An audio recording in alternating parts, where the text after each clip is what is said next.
Bueno, buenas noches. Buenas noches. Buenas noches. A los asistentes a esta jornada del segundo diplomado de paz y conflicto. Hoy vamos a tener dos conferencistas muy especiales, con dos temáticas muy especiales, y aprovechamos para saludar a quienes por la emisora 98.1 nos están escuchando, como semanalmente nos escuchan en la transmisión de 6 a 8 de la noche. En primer lugar, vamos a oír a Hugo Alejandro Rincón Uribe. Es profesional en Administración Pública de la Escuela Superior de Administración Pública de SAP, con especialidad en Alta Gerencia de la Universidad Militar Nueva Granada, con experiencia en manejo de crisis y negociación de conflictos, con más de 10 años de trabajo en cargos de dirección y manejo en el sector privado en varias regiones del país, con más de 7 años en el sector público en el departamento de Caquetá como director del Instituto Departamental de Deporte y Turismo, como secretario de Gobierno del departamento de Caquetá, coautor de la Política Pública Integral de los Pueblos Indígenas del Caquetá, autor del proyecto de ordenanza del Consejo Departamental de Paz del departamento en el año 2015,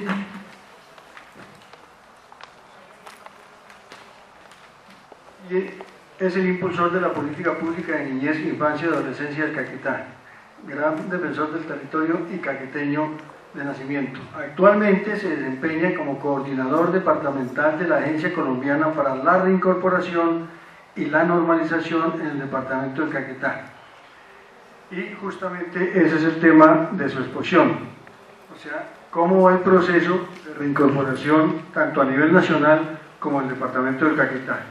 Como ustedes saben, este es uno de los temas que hoy en día se está discutiendo con más fuerza en el país a raíz de muchas opiniones que van y vienen sobre el proceso de reincorporación. Entonces aquí lo que esperamos es tener un balance de ese proceso y al final de su exposición podemos hacer algunas preguntas, fundamentalmente me imagino, sobre cómo va a ser, es hasta ahorita cómo va el proceso de reincorporación aquí en el departamento del Caquetá. Bueno, no le quito más tiempo a los expositores porque ustedes saben que el tiempo en este diplomado es solamente hasta las 8 de la noche, por lo menos el que se transmite por radio. Después presentaremos a Luis Felipe Otero, las gafas me ensayan. Pero su presentación la hago después de la primera. Él es el representante delegado del Instituto Kroc. Después les hablo un poquito de eso. Bueno, Hugo Alejandro.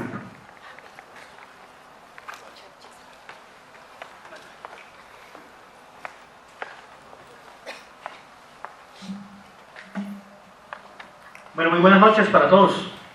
Buenas noches. Muchas gracias a la Oficina de Paz de la Universidad de la Amazonía por la invitación. Represento a la Agencia para la Reincorporación y la Normalización en el departamento del Caquetá. La agencia es una agencia presidencial que nos encargamos específicamente de la atención de los excombatientes de los grupos armados ilegales y su proceso de transición a la vida civil.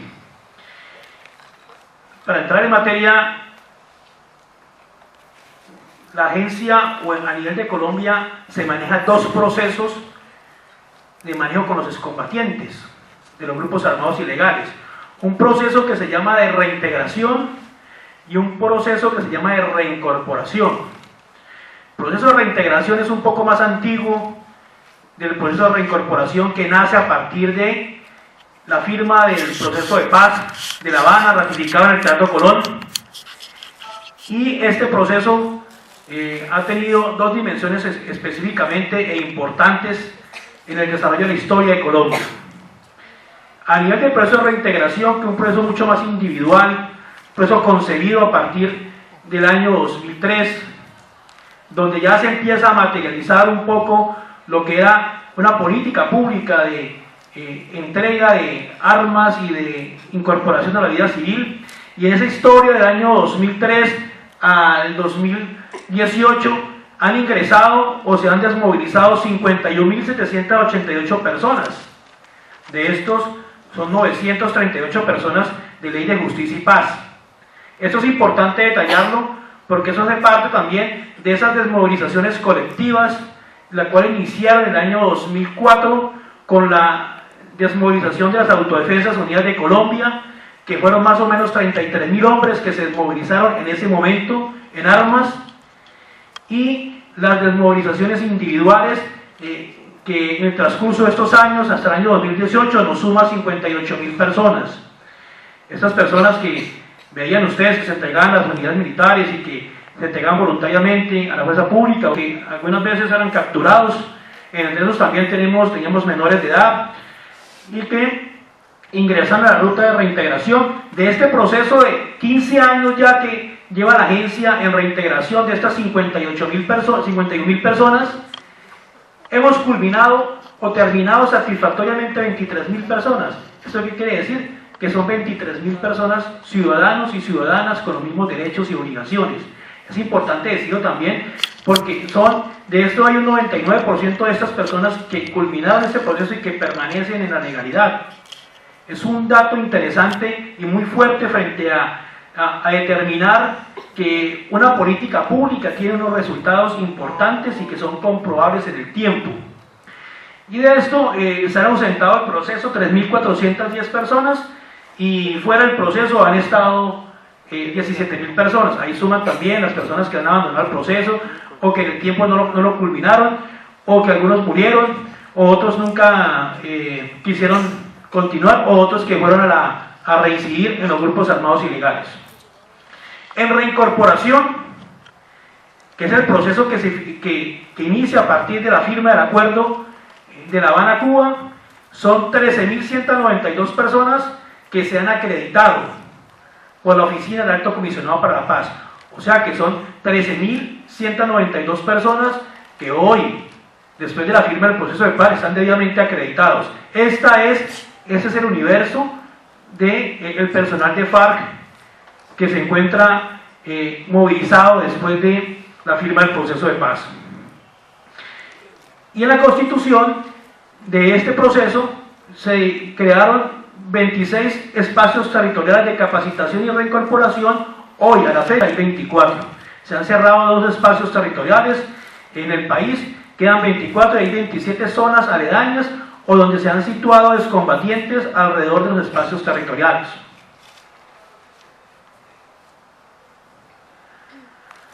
Entonces vamos a hablar un poco del contexto. Es importante ver el contexto para entender qué es lo que está pasando en el país en este momento. En el año 1991 se hizo el primer programa en el país presidencial para la reinserción. Ese programa viene y se crea a partir de unas desmovilizaciones que hubo en ese momento, la del M-19, la del Quintín Lame, la del EPL, la de algunas milicias urbanas en Medellín y algunas, lo que hoy se conoce como la oficina de Envigado, o la oficina que en ese momento hubo una desmovilización de ese personal, que muchas migraron después a otros grupos armados ilegales. Ese fue el primer momento en que el país empezó a hablar directamente de un proceso de reinserción o de desmovilización. Ya en el año 2003, a raíz de que se empezó ya en ese momento el presidente Uribe a las conversaciones con las Autodefensas Unidas de Colombia, y que ya se habían venido entregando personas individualmente de las FARC y del ELN, entonces se empezó ya a ir tratando de formar una línea de atención de las personas que dejaban las armas o que se desmovilizaban. El año 2006 se crea la Alta Consejería, y en el año 2011 se crea la agencia como tal. Hoy se llama ARN en el país. Digamos, es una evolución histórica de 15 años en la cual hemos brindado y atendido 51.000 combatientes.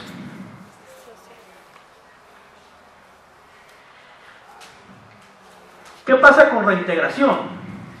Reintegración realmente tiene unos datos muy importantes aquí, que es bueno entender que de esas personas, esos 21.000 que mirábamos que habían culminado, hay un 100% de acompañamiento de 19.000 personas, o sea que lo hemos acompañado desde el principio al final a estas personas. Y de estos, hay 86.000 personas que han culminado el proceso satisfactoriamente, sin ningún tipo de inconveniente.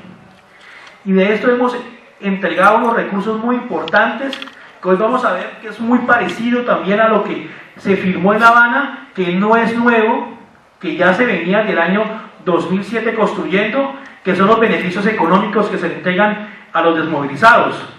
Se han entregado beneficios económicos y sociales a 10.493 personas en el país durante esos años. De esto se ha venido trabajando en unos frentes muy importantes que para poder lograr el resultado de tener esas 21.000 personas culminadas, debíamos entender que era muy importante trabajar la dimensión de educación. Y eso fue una enseñanza al país que le dio el proceso con el M19. El proceso con el M19 fue exitoso en el tema educativo, que hoy le permitió en ese momento crear un partido político que hoy es vigente y que le permite tener ellos representación nacional, ya en otros partidos, pero que continúan vigentes muchos de sus dirigentes. Y en esto pues hemos tenido durante estos años unos modelos que nos permiten ser un modelo educativo propio, que viene de ese aprendizaje. Hay un modelo educativo propio de enseñanza para la educación y la reintegración, que nace de las experiencias y el aprendizaje de a nivel internacional. La agencia aprendió del proceso de Sudáfrica, la agencia aprendió del proceso de Irlanda, la agencia aprendió de lo que sucedió en Centroamérica. Y hoy la agencia tiene el proceso más sólido del mundo y ahora está nuevamente trabajando con Centroamérica, con toda la problemática que tiene Centroamérica, nuevamente la reincidencia del paramilitarismo y la reincidencia de delincuencia común, como las maras y otro tipo de pandillas que están en Centroamérica y que están migrando a todo el mundo. Y la estabilización que todavía queda en África, en algunos países en el cual la agencia viene trabajando, transmitiendo toda la información y la capacitación y la experiencia de muchos años. Ahí en ese proceso de esa población culminada, y es importante ver este número, de ese 99% de las personas en reintegración permanecen en la legalidad. Y esto fue un factor muy importante y determinante cuando se estuvo hablando la negociación en La Habana, en el cual se decía quién se va a encargar en el país de acompañar a los excombatientes de FARC. ¿Quién tiene la experiencia en el país? Y la única entidad que tenía la experiencia de 15 años pues era la Agencia para la Reincorporación y la Normalización, con los datos de cumplimiento que le permitió generar un espacio de confianza entre el gobierno y la FARC en ese momento.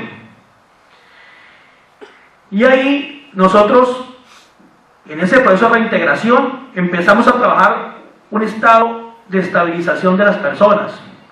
Ahí se aplican unos trabajos de los profesionales, en los temas de estabilización psicológica, psicosocial, hábitat de las personas para que aprendan a vivir en sociedad, los temas de salud, de autocuidado, en los temas de seguridad, educación, formación para el trabajo, manejo de crisis, habilidades y competencias de las personas, una dimensión ciudadana, porque lo que nos interesa y le interesa al país es que sean ciudadanos con los mismos derechos y obligaciones que cualquier persona. Aquí no hay que estigmatizar ni poner ciudadanos de primera y segunda clase. El país no puede tolerar que hayan ciudadanos y ciudadanos de segunda clase, primera o segunda clase. Son ciudadanos con las mismas oportunidades, pero también con las mismas obligaciones y derechos. Esto hace que los números sean importantes cuando empezamos a hablar, por ejemplo, de la superación del analfabetismo. El 100% de las personas que ingresaron a reintegración superaron su analfabetismo. Muchos de ellos llegaban con un analfabetismo funcional. Sabían leer y escribir, pero no bajo un método pedagógico. Y esto ha permitido que muchas de estas personas el 51% de esas personas, por ejemplo, ya sean bachilleres. Y esto ha permitido también en su educación que el 93% de las personas que ingresaban a la ruta y que permanecen en la legalidad se encuentran ocupadas. Es que este dato es tan importante si uno mira y compara el desempleo en Colombia y empieza a mirar los otros grupos o grupos de ciudadanos en el país, a comparar. Pero ¿por qué se dan estos resultados? Estos resultados se dan es por el acompañamiento personal que se le hace a los individuos, que logran que ellos hagan una formación para el trabajo, una formación de saberes, de competencias, que les permite enfrentarse como ciudadanos a la legalidad y a sus deberes y obligaciones como ciudadanos y poder permanecer y sobre todo poder o directamente tener su propio negocio, o directamente ser empleado, o directamente estar en el empleo formal e informal, que también está ahí en el 93%.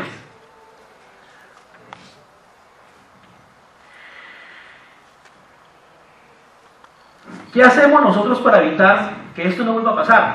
Porque es que no es solamente la atención que debe hacerse desde la agencia o de la política pública. Nosotros tenemos que propiciar escenarios para que esto nunca más vuelva a pasar.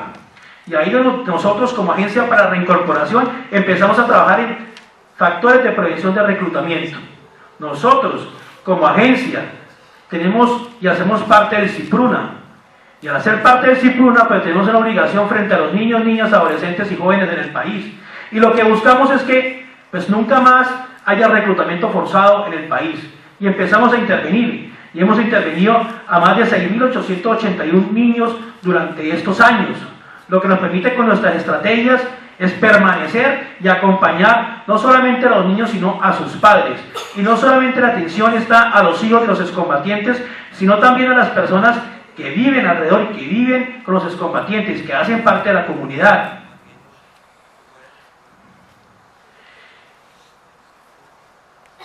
Aquí quiero reiterar que nosotros trabajamos como agencia con recursos propios, el 96%, y otra parte son recursos que vienen de comunidad internacional. Y los datos en reintegración, nosotros en Caquetá, realmente hoy en Caquetá, en reintegración, tenemos 344 personas activas todavía en el proceso. O sea, tenemos personas todavía que de manera individual todavía estamos atendiendo. Pero a partir de el 16 de agosto del año 2017 nos llega un nuevo reto importante, que era la atención de los excombatientes de las FARC bajo el proceso de paz. Y aquí inicia una nueva ruta de atención para excombatientes. Esta ruta tiene una diferencia. La diferencia entre qué es reincorporación y qué es reintegración. Generalmente, esa es una pregunta que siempre hacen en todos los escenarios. ¿Qué es reincorporación y qué es reintegración? ¿Cuál es la diferencia si estamos hablando de excombatientes? La reintegración es un proceso mucho más individual. Es un proceso de atención individual a estas personas que tomaron la decisión de dejar las armas, y esta reintegración viene de un proceso metodológico que se llama DDR, que es el desarme, desmovilización y reintegración, que es como se negocia la paz en el mundo. A nivel de reincorporación nace un nuevo modelo, que es un modelo único en el mundo, que es un modelo colectivo de reincorporación. En ninguna parte del mundo se ha hecho un modelo diferente en un sistema de reincorporación como lo ha hecho Colombia. Y eso hace que aquí no lo basemos en el desarme, desmovilización y reintegración, sino encontremos otras características que lo hacen propio al modelo colombiano de reincorporación. Ya las FARC, bajo la negociación, ellos no se desmovilizaron. Y la FARC en todos los escenarios dice: nosotros nunca nos desmovilizamos. Nosotros lo que hicimos fue movilizarnos hacia la vida civil. Porque es que la desmovilización, como lo argumentaba la FARC en la negociación, cuando yo me desmovilizo es porque me estoy sometiendo a otra persona. Entonces he perdido la guerra he perdido la lucha y me someto al imperio de la ley. Y en este caso fue una negociación, por lo cual ellos no se desmovilizaron, sino que se movilizaron en la vida civil. Y aquí viene otro ítem muy importante, y que la evolución histórica de este proceso pues nos permite decir que aquí no hubo un desarme, como se va en el DDR, como se vio con las autodefensas, como se vio con el EPL en su momento, como se vio con el N-19 en su momento, sino que con la FARC lo que hubo fue una dejación de armas. Y en la dejación de armas tiene una diferencia con desarme. Cuando yo me desarmo es porque entrego mi arma, me tocó entregarla. Me tocó entregar mi fusil, entregar mi arma, pero cuando hago la dejación es porque yo voluntariamente, bajo un proceso de paz, entrego esa herramienta que era mi arma. Entonces, ahí empezamos con el otro factor que es diferente en el mundo. Y viene la reincorporación, que es, y el proceso de paz que se firmó en La Habana, habla explícitamente que su enfoque es colectivo. Por eso de ahí nace lo que ustedes conocieron alguna vez, que eran las zonas veredales transitorias o puntos transitorios de reincorporación, y lo que hoy son los espacios territoriales de capacitación y de reincorporación, porque ahí se situaron de manera colectiva los integrantes de FARC, los que hoy hacen parte del partido político, a iniciar su proceso de reincorporación.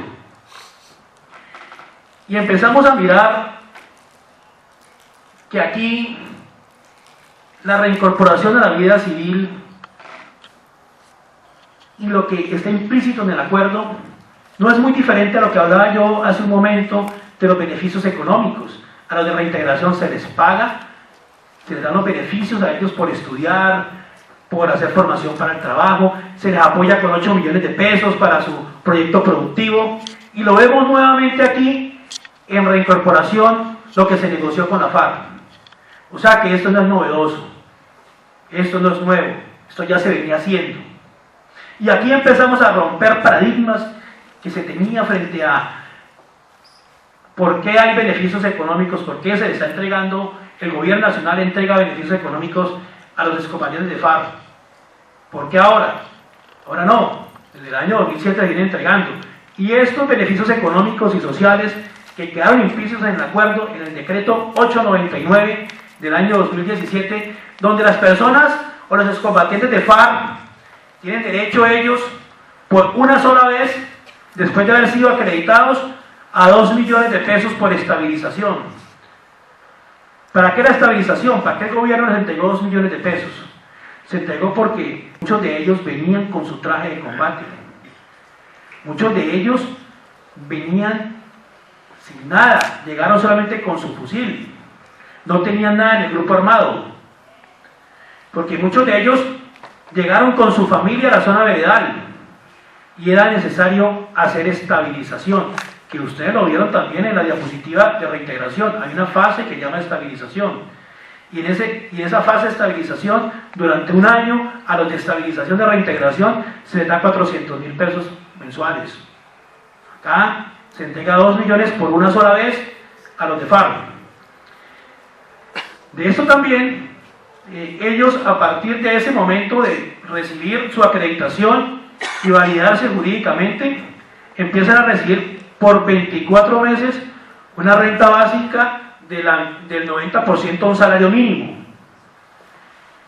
Digamos, no es muy diferente a esos beneficios económicos que vimos en reintegración, y que terminan después de que hayan transcurrido 24 meses de inicio del pago de la primera renta básica. Y ellos también acceden a un beneficio económico para la reincorporación, para un proyecto productivo, que lo vimos también en reintegración, que se le entregaba 8 millones de pesos a los excombatientes para que ellos, con una idea de negocio, pudieran tener un capital semilla para iniciar un modelo proyecto productivo. De esto se desprende que esos proyectos, esos 8 millones pueden ser a un proyecto colectivo o a un proyecto individual.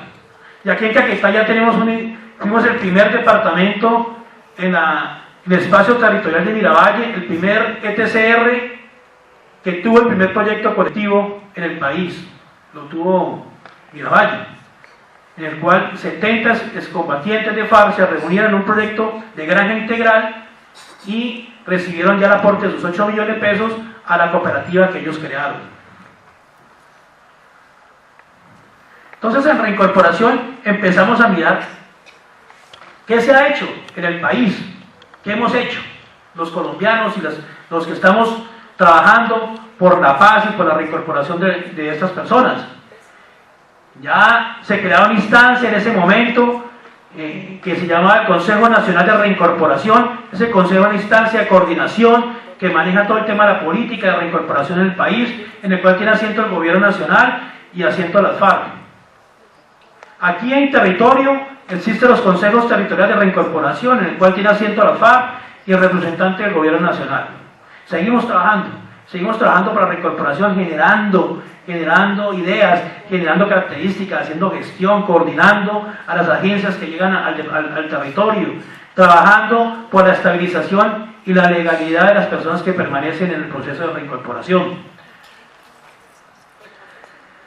De esto, dato importante, por ejemplo, se han logrado bancarizar, o sea que tengan ahí una cuenta y estén recibiendo su asignación básica mensual.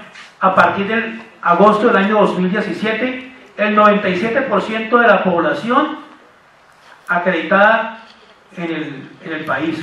Eso es un dato importante, o sea, en menos de un año ya logramos que el 97% de este universo estén recibiendo su renta básica, o sea, el gobierno nacional le ha cumplido a las FARC en el 97%.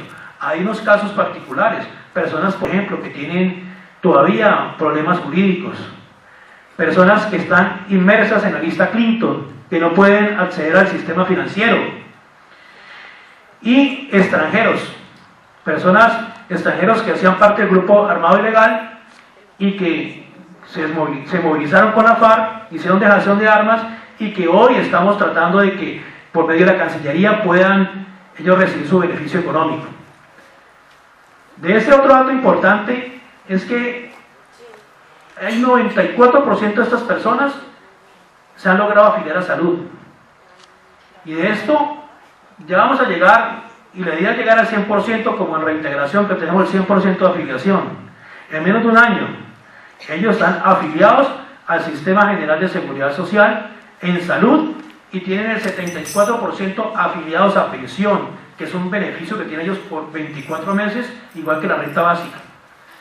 Entonces, digamos, el avance, que lo hablará mi compañero de panel de CROC, del avance del segundo informe, de cómo va la implementación del acuerdo, pues ahí mirará el punto 3.2, que es el nuestro de reincorporación, que está inmerso en el acuerdo de paz firmado en La Habana. Pues ahí, menos de un año, ya vamos cumpliendo. Y aquí empezamos a mirar también que se han diseñado ya 259 iniciativas productivas de los excombatientes, y de estas personas en el proceso de reintegración ya se han aprobado 17 proyectos a nivel y ya se han desembolsado 13.000 millones de pesos en proyectos productivos.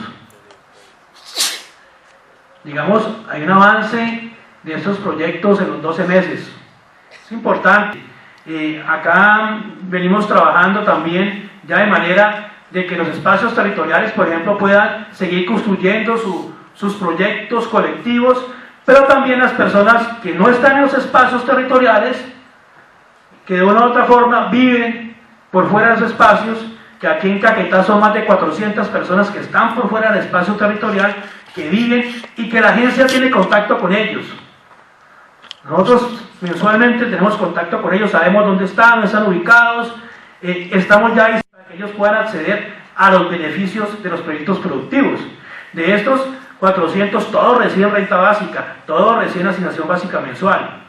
Entonces, y aquí la agencia ha trabajado, y los resultados, por ejemplo, de Caquetá frente a la reincorporación, que es lo que me pedían que habláramos más de Caquetá, es que nosotros tenemos un cumplimiento en reincorporación Caquetá, en reincorporación del 96%, en menos de un año. Factor importante. Además es un departamento que no ha sufrido como el embate nuevamente que han sucedido en Cauca o en otros departamentos donde ha sido más difícil el tránsito a la vida civil de estas personas.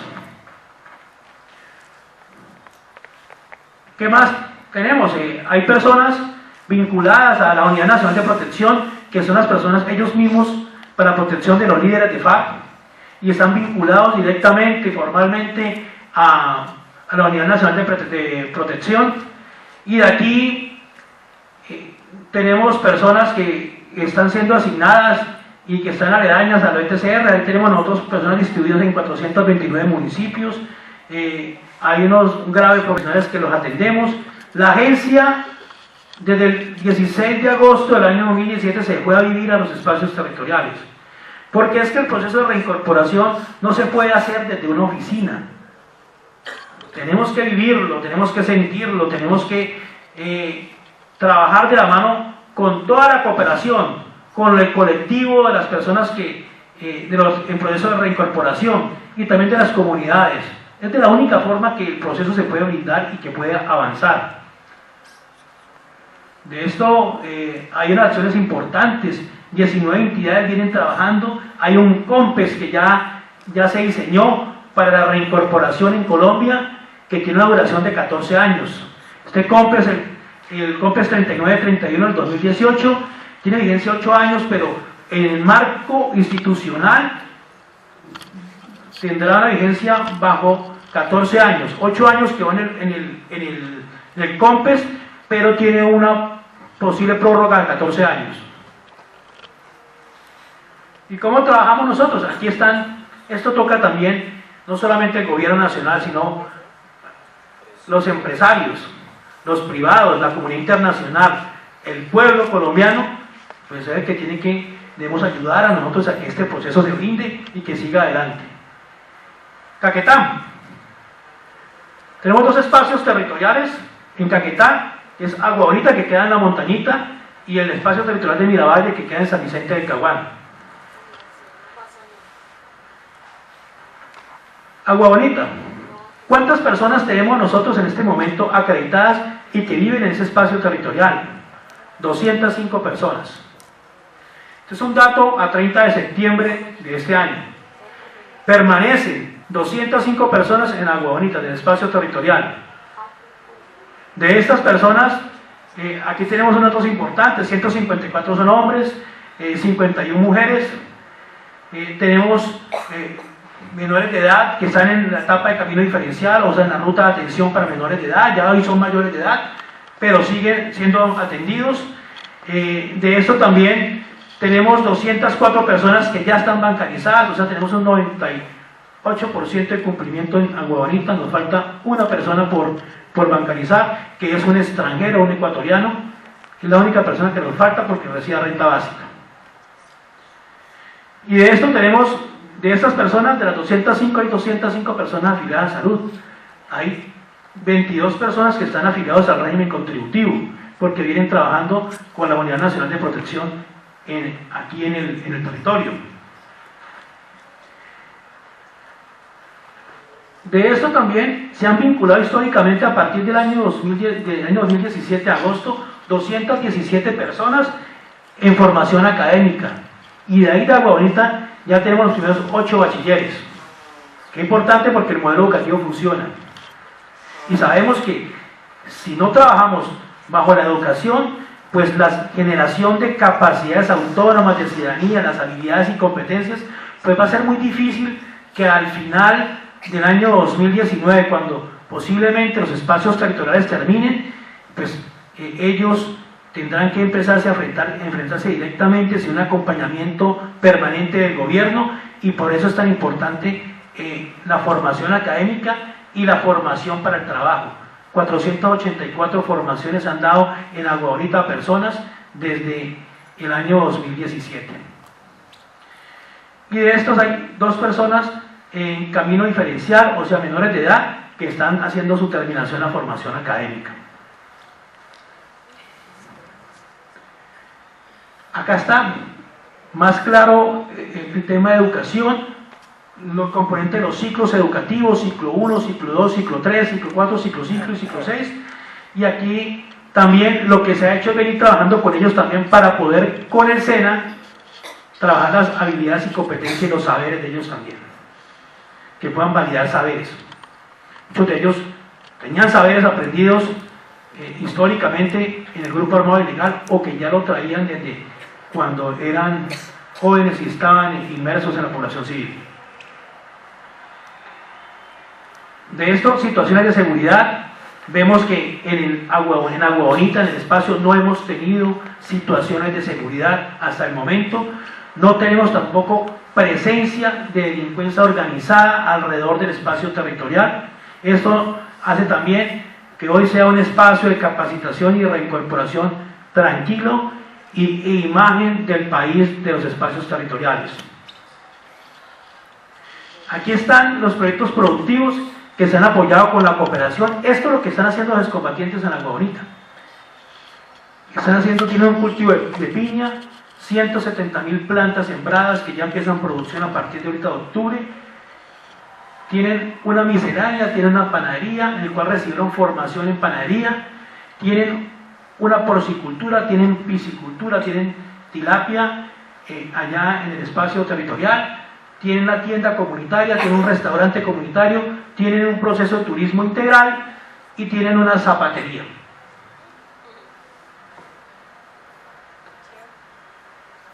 Acá están más detallados los proyectos. Ya hay un proyecto macro que se viene trabajando, que es la formación de una planta despulpadora que va a quedar allá en Agua Bonita, la planta más grande del departamento, que va a estar en el espacio territorial, en el cual le permite pues ese cultivo de piña y de las comunidades alrededor, de las 4 veredas que están cercanas al espacio, poder tener un nicho de negocios agregado a la cadena productiva de frutas y la despulpadora, en el cual venimos trabajando para que ellos puedan tener su despulpadora y tener ya todo el vínculo comercial. Miravalle queda en San Vicente del Caguán. Miravalle es el espacio modelo en proyecto productivo en el país. Hay en este momento 94 personas en el espacio territorial viviendo en el espacio territorial de Miravalle. De estos tenemos ya bancarizados el 94%, o sea que ya tenemos el 100% de las metas, 100% de las personas afiliadas a salud. Tenemos el 100% de las personas que están recibiendo renta básica. Ahí, en Miravalle, ya el gobierno lo logró, el 100%. Importante este dato frente a lo que constituye el reto que nos espera aquí en adelante. No solamente como agencia, sino como colombianos, como ciudadanos y también como proceso, a los 14 años que tiene pensado que puede durar el proceso de reincorporación en el país. De estos tenemos que se han hecho formación académica a 119 personas, 20 personas ya son bachilleres en Miravalle, y aquí también es de que hay el modelo educativo, donde ha estado la cooperación, donde ha estado la UNAC, donde ha estado la Universidad de la Amazonía apoyando en los 2 espacios territoriales. Hemos traído la ciencia, hemos buscado que la ciencia y la academia puedan vincularse a este proceso. Y tenemos, de esto hay 233 personas que hicieron formación para el trabajo. Hoy le permite a muchos de ellos estar trabajando. Hay algunos que están trabajando, haciendo curso de formación, por ejemplo, estudiaron en Panaca, están terminando un curso en el Huila, en Angostura Huila, en el Sena Huila, para poder trabajar todo el tema del procesamiento de los peces. De esto tenemos claro que 35 personas acreditadas, más la comunidad, y 75 personas beneficiadas del modelo de Arándola Educación, o sea, el modelo educativo en este momento. Y esto ha hecho que se haya integrado a la comunidad también, aprovechando el proceso de reincorporación para que ellos puedan recibir beneficios no solamente en educación, sino en infraestructura, y en otros que el gobierno nacional y el gobierno departamental y municipal viene diseñando y trabajando para estos aspectos. Acá también tenemos solamente una presencia en San Vicente del Caguán de un grupo residual o un grupo armado ilegal, pero que no ha hecho presencia en el espacio territorial. Pero sí hay en San Vicente del Caguán presencia de disidencia, mal llamada disidencia o grupo residual, pero pues no ha afectado directamente al proceso de reincorporación en Miravalle. No hay presencia de otros grupos delincuenciales, en este caso, como hay en otros departamentos, el Clan del Golfo o de otro, el ELN, no hay en este momento presencia en el territorio. De esto tenemos un componente muy fuerte. Miravalle es muy fuerte en dos aspectos: el ecoturismo y el proceso de transformación del proyecto productivo de granja integral de transformación de tilapia, peces.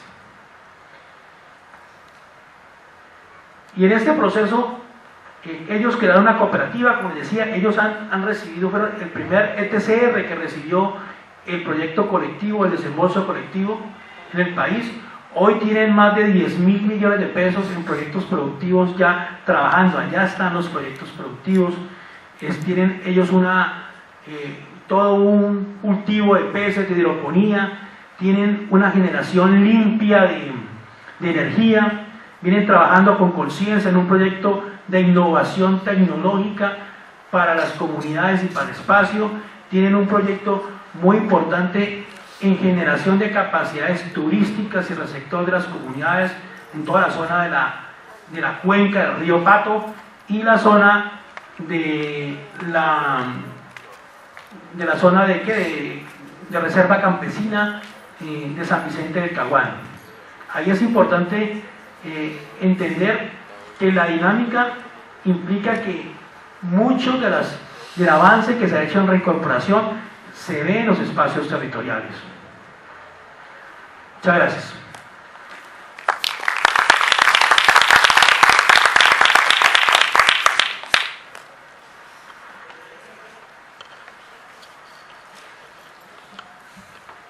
Bueno, agradecemos a Luis Alejandro su muy ilustrativa conferencia. Las preguntas las dejamos para el final.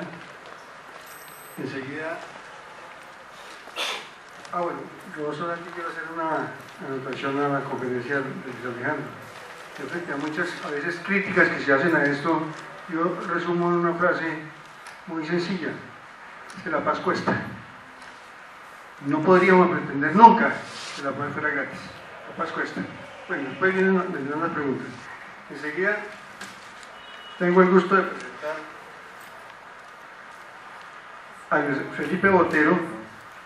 Él es antropólogo de la Universidad de los Andes y máster en Estudios Internacionales de Paz y Construcción de Paz Estratégica de la Universidad de Notre Dame. Especialista de la iniciativa Barómetro del Instituto Kroc, que hace seguimiento a la implementación del acuerdo final. Y sobre el Instituto Kroc,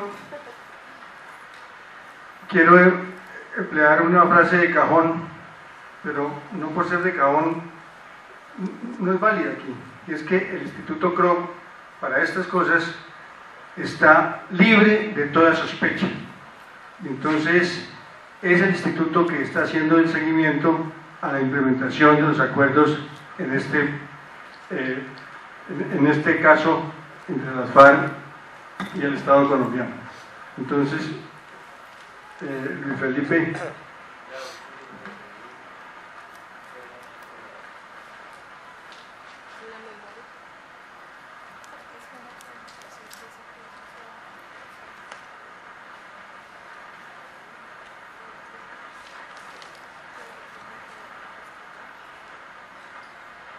Bueno, antes de que empiece, quisiera hacer una anotación muy pequeña. Es necesario que tengamos en cuenta los colombianos, como colombianos, que este proceso de paz que se hizo entre el Estado colombiano y las FARC, es el proceso que ha sido objeto de un seguimiento más detallado en el mundo entero. Y por eso es tan importante el informe que nos va a presentar de avance en este momento el Instituto Kroc, porque hay muchas críticas frente a lo que se acordó y muchas críticas frente a lo que se ha hecho en términos de implementación. Y sabemos todos también que los enemigos del acuerdo están, casi diría yo, diariamente pendientes de hacer, no una, sino muchas críticas, generalmente destructivas, no constructivas, frente a esta negociación y frente a este proceso de implementación. Por eso es tan importante oír el informe de un instituto tan serio y tan respetado internacionalmente como es el Instituto Kroc.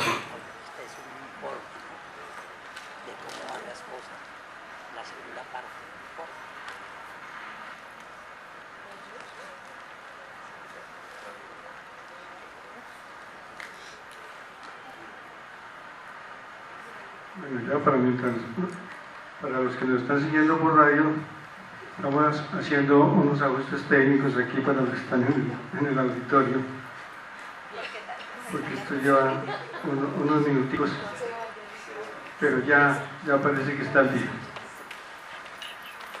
Muchas gracias. Listo, tú me haces una seña y... Bueno, mucho gusto. Mi nombre es Luis Felipe Botero, hago parte de la iniciativa Barómetro del Instituto Kroc. Lo primero es contarles qué es el Instituto Kroc y qué hace aquí, ¿sí?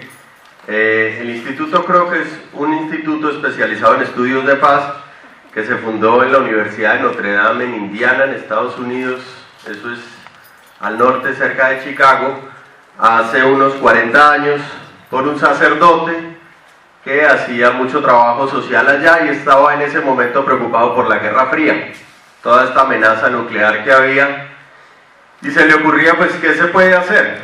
¿Sí? Resulta que si uno se pone a pensar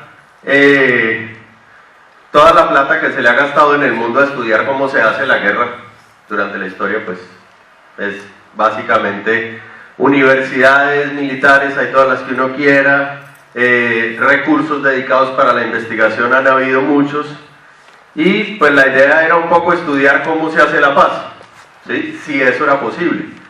Digamos, en ese momento ese sacerdote estableció este instituto en esa universidad, que es una universidad católica, y a través de los años ha acumulado un conocimiento de cómo son los procesos de paz en el mundo.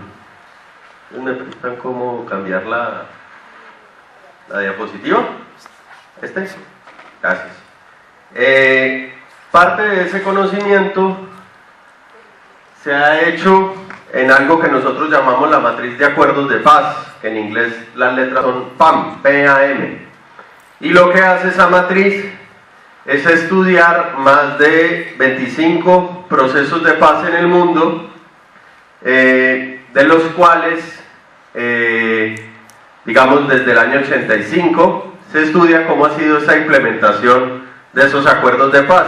Hay otros ejercicios similares en otras partes del mundo que lo que hacen es estudiar de qué se tratan esos acuerdos de paz y hacer comparaciones. Lo que hace la matriz del instituto es comparar cómo ha sido la implementación.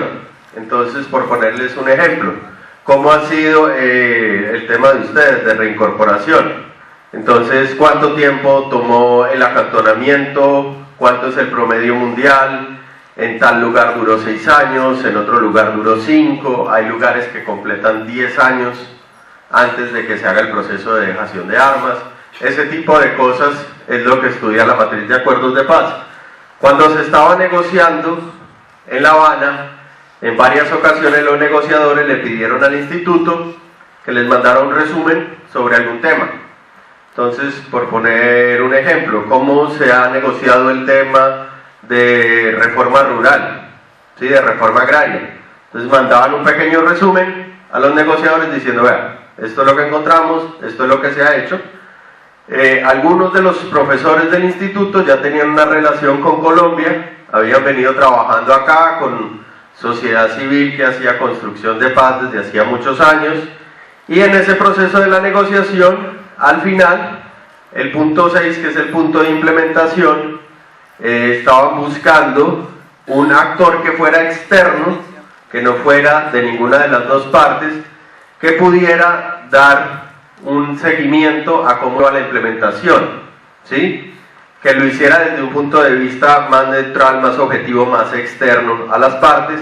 Como ya tenían esa relación con el instituto, se le pidió que llevara a cabo ese trabajo, ¿sí?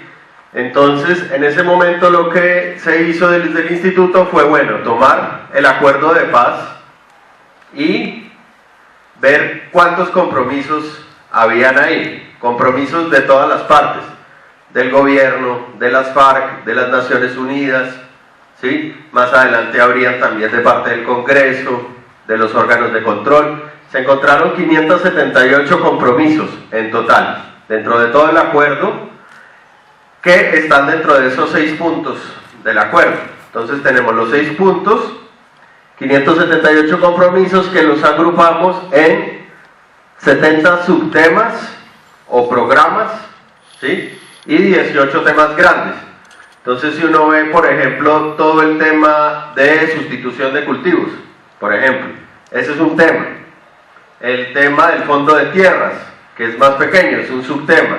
Y así, pues, se subdividió el acuerdo para poder hacerle ese seguimiento más detallado. ¿Cómo hacemos ese seguimiento? Nosotros tenemos relación con las diferentes partes que están involucradas en cada uno de los puntos. Eso es muy importante porque la idea es tener una visión lo más amplia posible, sabiendo que en un contexto de polarización y de un acuerdo de paz que ha sido bastante difícil durante los últimos años, van a haber muchos puntos de vista contrarios, ¿sí? Mucha gente que va a decir esto no fue así, esto fue como yo digo, y hay que tener un criterio amplio para tratar de incorporar todos esos puntos de vista y a la vez sin, digamos, echarle más candela a los debates y las discusiones que suscita el mismo acuerdo y la implementación del acuerdo. Entonces, para eso nos hemos reunido con alrededor de 300 actores alrededor del país. Esos actores van desde la Presidencia de la República hasta juntas de acción comunal, organizaciones étnicas, organizaciones de mujeres, la comunidad internacional, las diferentes organizaciones de la cooperación, de Naciones Unidas, la fuerza pública, o sea, todos los que tienen alguna cosa que ver dentro de la implementación. Y hemos recogido evidencias, ahí dice 9.000, ya pasamos por 10.000, de hechos de implementación, que son simplemente cosas que suceden con respecto a la implementación, que puede ir desde, pasó una ley, por ejemplo, pasó la ley de la JEP, eso es un hecho de implementación, como se registró una violación del cese al fuego en tal lugar, y hubo un incidente armado, por ejemplo, ¿sí?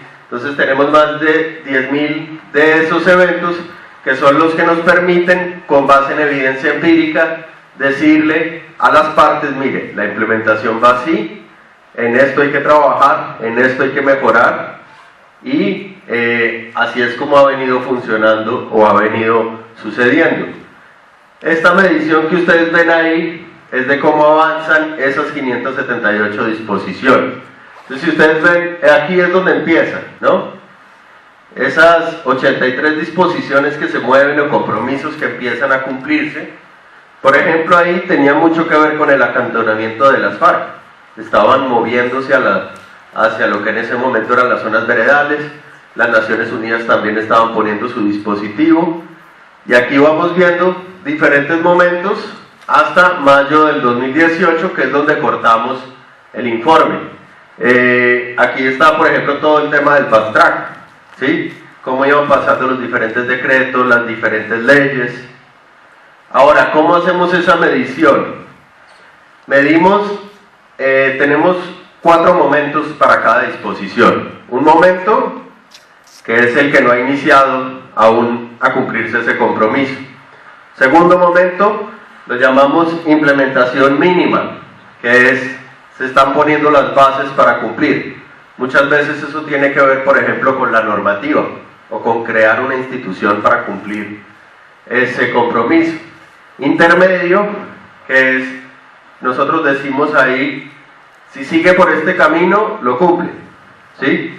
Y completo, que es cuando se completó la implementación.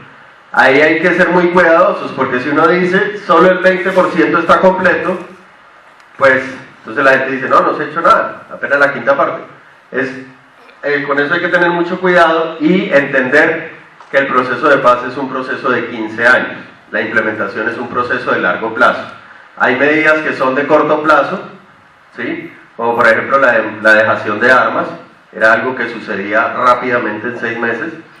Hay medidas que son de mediano plazo, algunas de las cuales ya se han venido cumpliendo.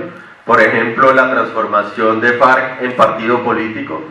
Ya eso sucedió, tuvieron sus primeras elecciones, se posesionaron en el Congreso.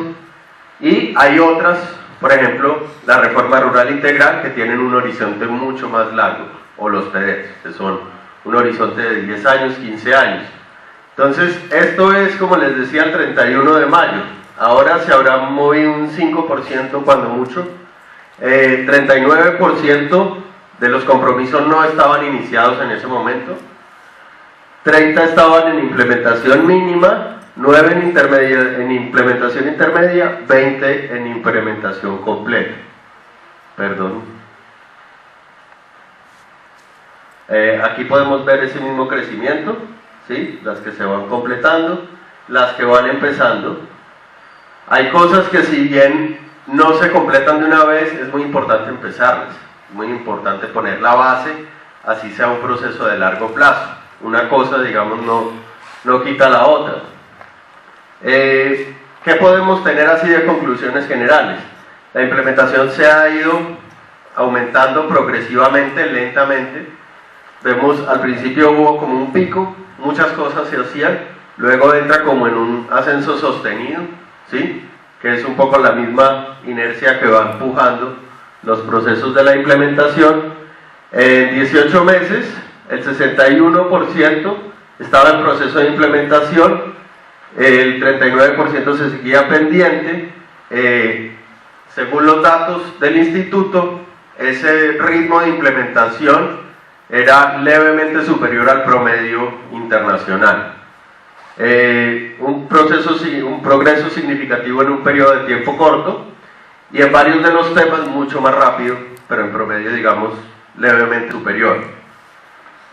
Se han completado de forma exitosa muchas de las medidas iniciales: la dejación de armas, la transformación de las FARC en partido político, desarrollo de instrumentos, o sea, normas, decretos, leyes, creación de instituciones para la implementación del acuerdo, y el funcionamiento de varios de los mecanismos de justicia transicional que ya han empezado. Entonces tenemos la JEP, la unidad de búsqueda de personas desaparecidas, la Comisión de la Verdad, que ya están funcionando. En el caso, aquí nos estaba confirmando alguien esto, y nos lo han dicho en varias partes del país, territorios rurales que nunca habían visto un funcionario del Estado que no tuviera un fusil. Eso se está viendo en muchas partes del país, que está llegando la presencia del Estado. Ahora, ha sido un proceso resiliente y adaptable que ha soportado muchos golpes, unos golpes muy duros. Si ustedes piensan en el momento de la negociación, cuando sucedió, por ejemplo, lo del General en el Chocó, el tema del plebiscito, lo que sucedió con el caso de Santrich, son golpes muy, muy duros que realmente lo que muestran es que el proceso es resiliente y que ha logrado de este año, que bastante, digamos, le usaba el proceso de paz también como una pera de boxeo. Sin embargo, se han encontrado soluciones, y eso es muy importante, Y una cosa que el instituto ha encontrado clave en el éxito de la implementación de los procesos de paz es que se mantengan los espacios de negociación posterior, los espacios de diálogo, ¿sí? Que nunca se rompa ese diálogo entre las partes. Digamos, con el tránsito del nuevo gobierno se ve como muy positivo, se conservó el espacio de la CECIVI, hubo un momento en que se reunieron todos los partidos políticos con el presidente, con las FARC como uno más de esos partidos políticos.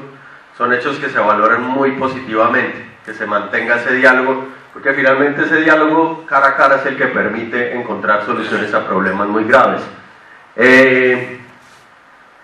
Comparado con otros acuerdos, el acuerdo de Colombia es muy completo, muy inclusivo, los enfoques transversales de género, étnico, digamos, se vuelven casi que el estado del arte internacional. Ahora, eso no significa que si una cosa está bien escrita se implemente bien, eso es un proceso que es en la vida real. Bueno, la implementación del acuerdo da más sostenibilidad a el Pacto por Colombia, que es como llama el nuevo gobierno, su plan de desarrollo, y que busca creación de consensos. Digamos, la inclusión del acuerdo de paz como uno de esos consensos es algo pues que puede sostener tanto la implementación como beneficiar las acciones del nuevo gobierno. Proceso de largo aliento, todos los actores entran a jugar un papel. Yo creo que si ustedes recuerdan, una de las mayores críticas al proceso de La Habana era que la gente lo sentía muy lejano, que eran allá el gobierno y las FARC encerrados en Cuba y nosotros no teníamos nada que ver en esto. Creo que en estos 2 años esa situación ha cambiado mucho y muchos de los que estamos aquí o de los que escuchan han tenido que involucrarse ya personalmente o como parte de organizaciones o instituciones en apoyar aspectos del acuerdo. Algo sobre el instituto y su perspectiva. Nosotros no hacemos una auditoría del acuerdo, ¿sí? No le estamos haciendo una auditoría al gobierno, no le estamos haciendo una auditoría a las FARC. El instituto, por encima de todo, es un instituto que se enfoca en la construcción de paz. ¿Qué quiere decir? Que tener una visión propositiva de los problemas o, en este caso, de las complicaciones que surgen en la implementación. Entonces se trata de ayudar a buscar soluciones y a desempantanar cuellos de botella en la implementación. Las principales preocupaciones en este momento son como las alertas de la implementación, las garantías de seguridad y protección. Creo que eso es algo que todos sabemos, lo que está sucediendo con los líderes sociales, que es más fuerte en algunas regiones del país que en otras, pero que es un problema que aún no se ha abordado, digamos, con la suficiente robustez por parte del gobierno y que estamos esperando y llamando a que se haga cada vez más así.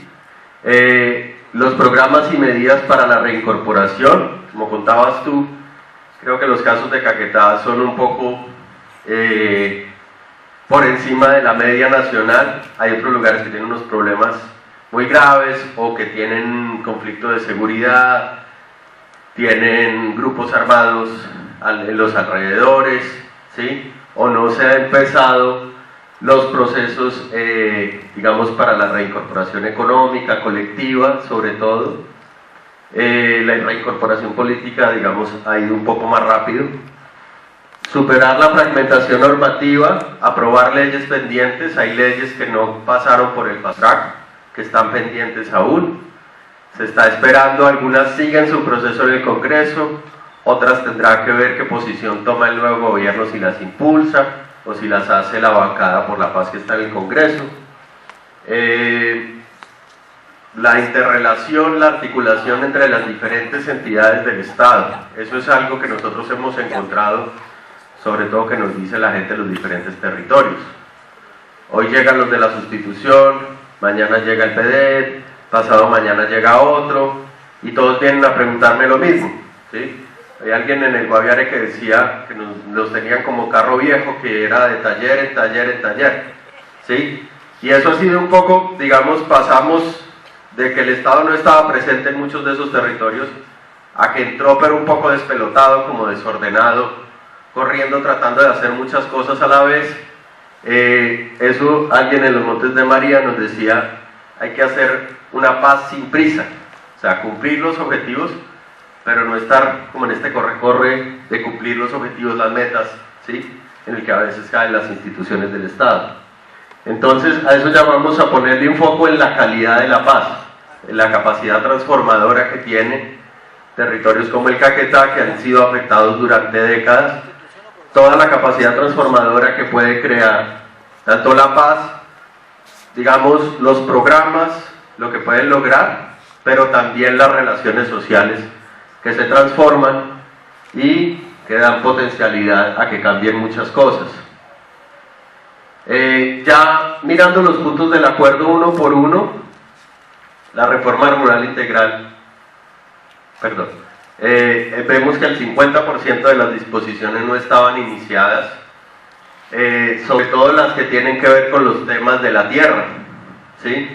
Varias de esas leyes que debían pasar se quedaron colgadas en el fast track. Digamos, el acelerador se puso en los temas de la reincorporación y se dejaron un poco de estos temas de lado y ahora tienen que retomarse.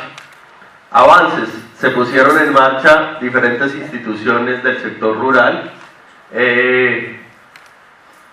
varios de los instrumentos jurídicos, avance en las fases de los PEDET. Vemos que en Caquetá ha habido un avance, ya está en la fase municipal. A nivel nacional, más de la mitad de los PEDET en este momento terminaron su fase de diseño. Eso se considera un gran avance, sobre todo teniendo en cuenta el tamaño de la empresa que eran los PEDET y la falta, digamos, de experiencias anteriores. Sí habían, pero en una escala mucho más pequeña, ¿sí? Aquí era, bueno, regiones completas del país. Avance de diferentes planes, aún falta por terminar algunos retos, articulación institucional, desarrollo normativo, la parte del catastro multipropósito se quedó colgada, tiene que sacarla el nuevo gobierno. ¿Qué va a pasar con los baldíos? Hay un tema de qué hacer con la adjudicación para las personas que viven dentro de zona de reserva forestal. La implementación de los mecanismos de ordenamiento, aunque en los últimos meses ha por fin empezado a suceder. Toda la parte de formalización de la tierra, la implementación de los PEDET y los planes de la reforma rural. Sobre participación política es el punto que está más quedado, más que los puntos rurales. ¿Por qué? Porque si ustedes recuerdan, aquí hubo dos leyes grandes que se cayeron, que era el tema de las circunscripciones, ¿sí?, que se cayó en su momento, ahora están intentando ver si vuelve, y el tema de la reforma política.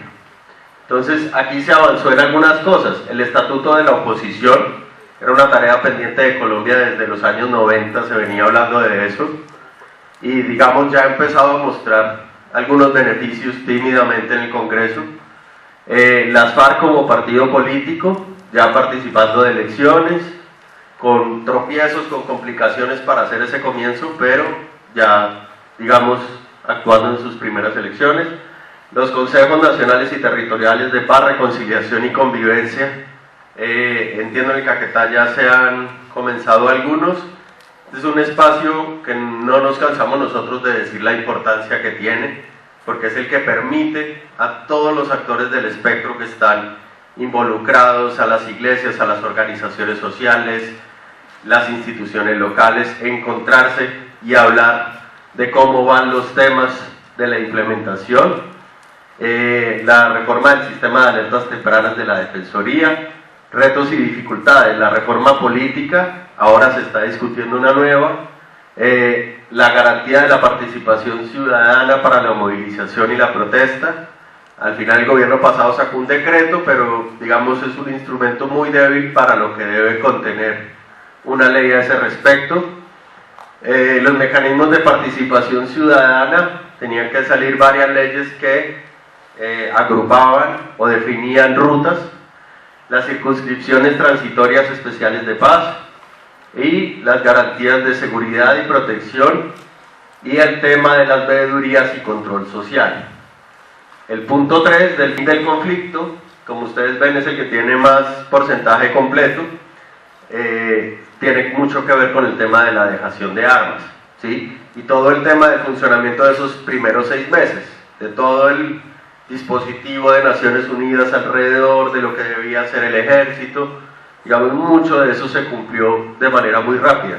Cese del fuego y hostilidades exitoso, dejación de armas exitoso, medidas iniciales de reincorporación, se sacó un plan nacional de reincorporación y un COMPES, y la acción contra minas antipersona, que venía avanzando a muy buen ritmo. ¿Qué falta? Agilizar el plan nacional de reincorporación, ya convertirlo, digamos, en proyectos productivos, en cosas tangibles, aprovechar el ecomún o los ecomunes, que son las cooperativas de los excombatientes que se crean y que tienen como función facilitar esos proyectos de reincorporación colectiva. Entonces darle como una relevancia más grande a esos, adaptarse a las dinámicas territoriales, es algo que está sucediendo ahora por todo el país. Digamos, de los ETCR, los reincorporados se desplazaron, en algunas partes del país están en las ciudades, en otras partes consiguieron por allá una finca prestada en tal vereda y se fueron a trabajar allá. Entonces, digamos que la reincorporación, el programa sea capaz de seguir a los reincorporados y apoyarlos en esos diferentes procesos. O sea, no es diferente, es muy diferente, por ejemplo, los que se quedan en una zona como la Macarena, por ejemplo, trabajando en el campo, a los que se van a vivir a Cali, a un barrio, a trabajar en otras cosas. Y la incorporación del enfoque de género, tanto en el tema de reincorporación como en otros temas de la implementación del acuerdo. Las garantías de seguridad y protección, que es la segunda parte del punto 3, se ha puesto en marcha una de las instancias, la Comisión Nacional de Garantías de Seguridad, el Sistema Integral de Seguridad, la Unidad Especial de Investigación en la Fiscalía, el Cuerpo de Élite de la Policía.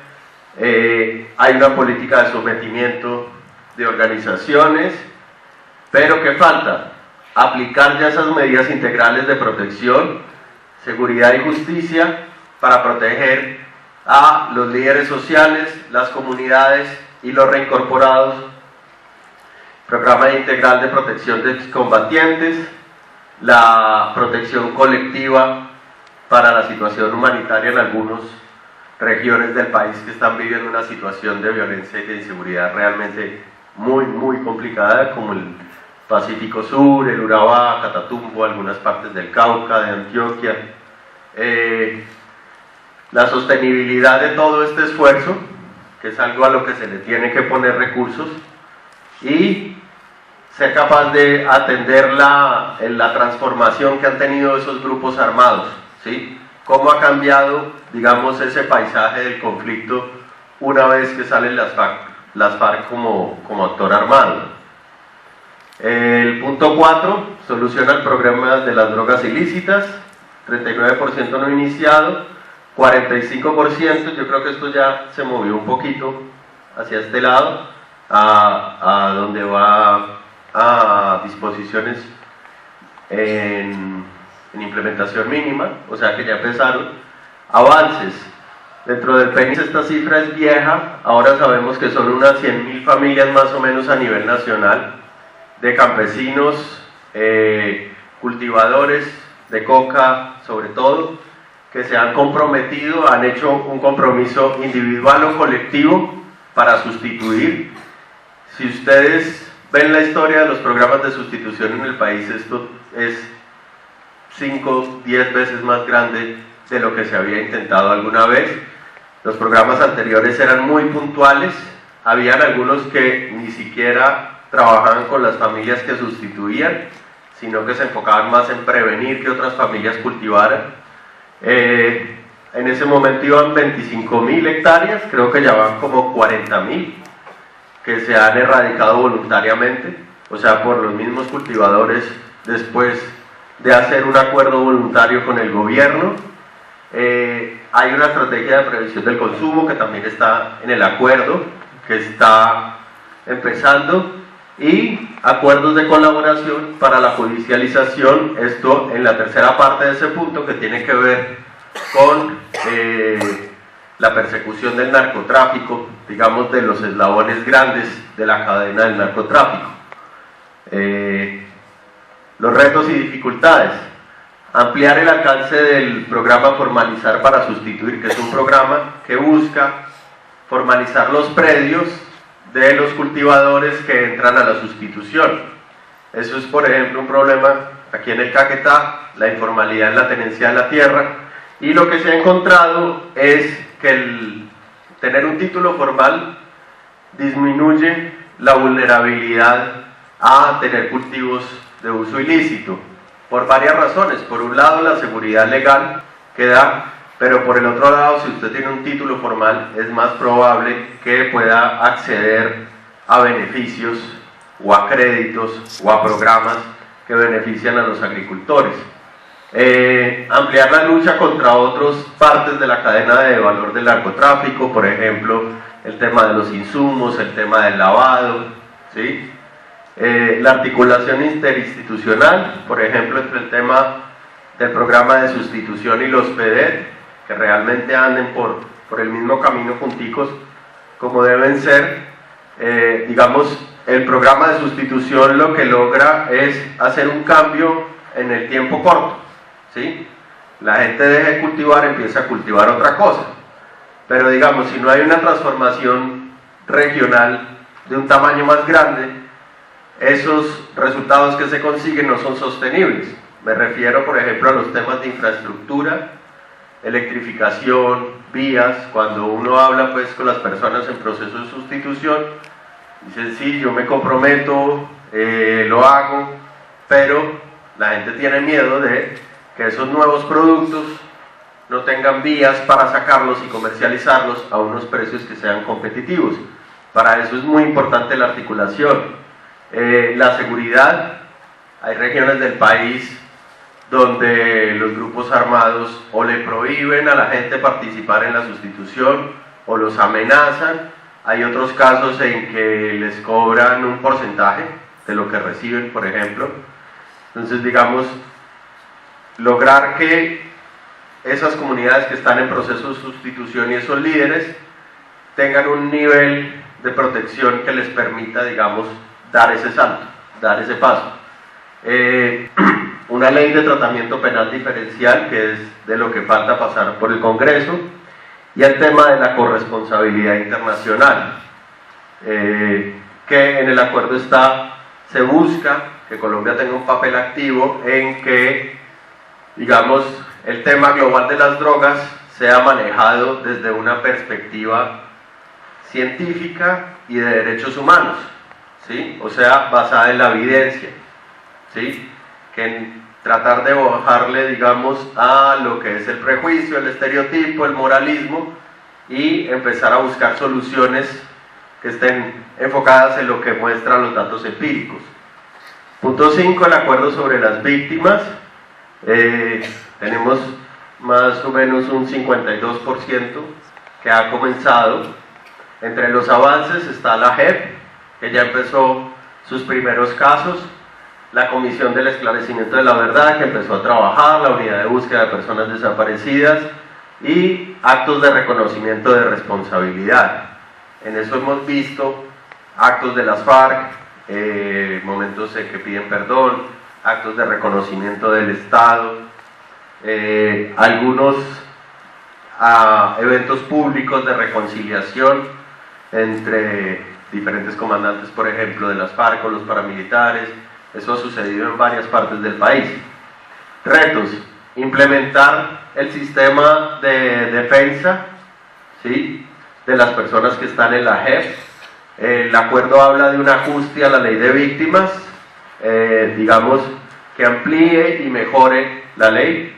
La sostenibilidad financiera, esto es algo que se continúa dando como una recomendación al gobierno, y la coordinación de los diferentes mecanismos del acuerdo para avanzar en la reparación individual y colectiva. Por ejemplo, el acuerdo contempla dentro de las penas restaurativas de la JEP, por ejemplo, la participación en obras públicas de beneficio a comunidades que fueron afectadas por el conflicto armado, no solo, digamos, los actos de perdón, que también los contempla. Por último, el punto 6, ustedes ven que tiene un nivel bastante alto de implementación. ¿Por qué? Porque aquí está todo el tema del fast track, pero también mucho del acompañamiento internacional. Digamos, el acuerdo de paz es muy exhaustivo en quiénes acompañas, qué función tiene, qué hace tal agencia, qué hace la otra. Y bueno, vamos a ver, entre esos, lo que les decía ahorita, los diferentes mecanismos de verificación, seguimiento y resolución de controversias, que es básicamente los espacios de encuentro de las partes para resolver los problemas prácticos de la implementación, como la CECIBI o como otros que están ahí. La estabilidad jurídica, constitucionalmente, el acompañamiento internacional, el plan marco de implementación, estímulos tributarios a empresas que participan en la implementación. Retos. Faltan algunos de los mecanismos normativos que les decía ahorita que no pasaron en el fast track. Un sistema de información que debe mostrarle a la ciudadanía en tiempo real en qué va el posconflicto, en qué va la implementación, dónde se está invirtiendo el dinero, cuánto se está invirtiendo en el Caquetá, en qué partes, etcétera. Eso falta ponerlo en práctica. Y pocos avances en la implementación del capítulo étnico y los enfoques transversales. El trabajo que hace el instituto también hace seguimiento. Dentro de poco vamos a lanzar un informe de la implementación con enfoque de género, y parte de la lectura que hacemos tanto en el enfoque de género como en el enfoque étnico es que los retrasos en esas medidas que tienen esos enfoques son más grandes que en el resto de medidas, ¿sí? Y ahí también hacemos un llamado de atención a poner un acelerador en eso. Bueno, eso es lo que define el segundo informe. A las personas que quieran conocerlo, leerlo, está en internet. Tenemos, digamos, una versión exhaustiva así gigantesca de 300 páginas para los más intensos o interesados. También hay una versión corta de 15 páginas que presenta como los principales hechos, y una intermedia de unas 70 páginas para el que quiera estar como más informado. Y agradecerles, presentarles a los que no conocen a Claudia, que es la persona que está haciendo el seguimiento en Caquetá a la implementación con el instituto. Y bueno, agradecer mucho el espacio a todos. Si tienen alguna pregunta, con mucho gusto les respondo ahorita.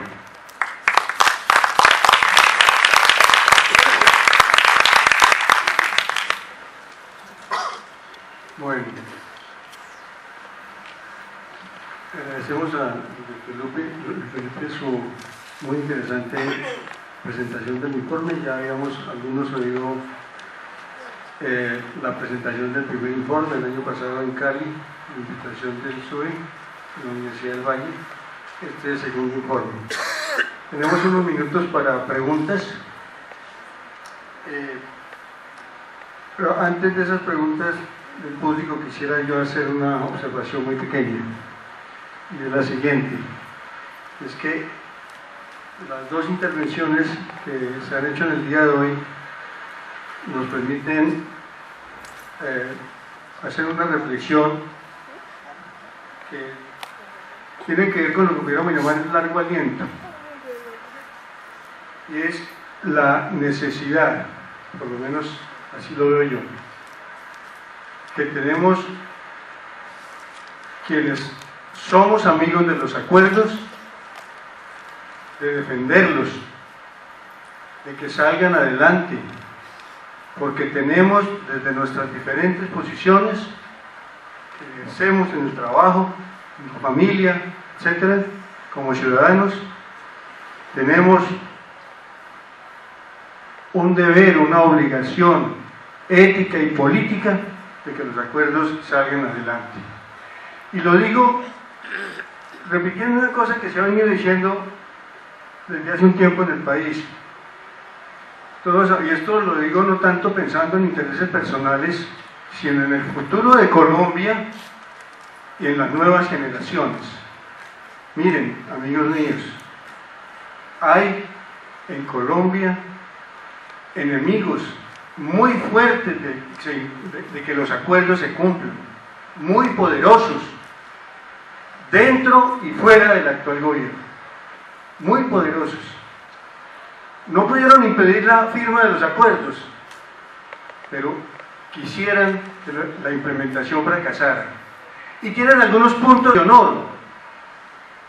Uno de ellos, el que tiene que ver con el punto 1, la reforma rural integral. Hay enemigos, repito, muy poderosos, grandes propietarios, que no quieren que eso siga adelante y mucho menos que están de acuerdo con el catastro multipropósito y todo lo que trae la reforma rural integral. Ese es un punto de honor muy alto que tienen. Y hay otro punto de honor también muy alto que tiene que ver con el punto 5, y es con ponerle trabas hasta donde han podido, y las van a seguir poniendo, a la Jurisdicción Especial para la Paz y a la Comisión de la Verdad, sencillamente porque no quieren que en Colombia se sepa la verdad de lo que pasó en el conflicto.